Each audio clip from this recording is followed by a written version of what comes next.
என்னைக்கு நீங்க இந்த மல்லியோட சேர்ந்தீங்களோ அன்னையில இருந்து பல்பா தான் வாங்கிட்டு இருக்கீங்க. ஆனாலும் என்ன, உங்களுக்கு இன்னும் புத்தி வரல. ஏங்க போங்க, போய் வயசுக்கு ஏத்த வேலையை பாருங்க.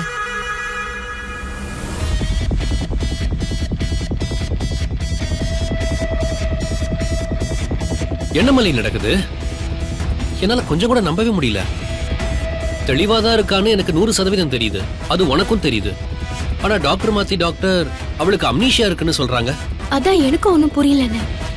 ஏதோ தப்பு நடக்குதுன்னு தெரியுது. ஆனா என்னன்னு மட்டும் தெரிய மாட்டேங்குது. இப்ப என்னென்ன பண்றது?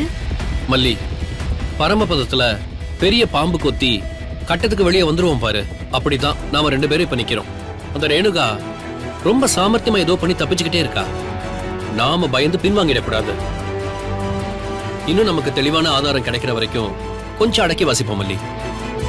அதனால எதுக்குமே உணர்ச்சி வசப்பட்டுறாத. அடுத்து என்ன செய்யறதுன்னு முடிவு பண்ற வரைக்கும் கொஞ்சம் அமைதியாவே இருப்போம்.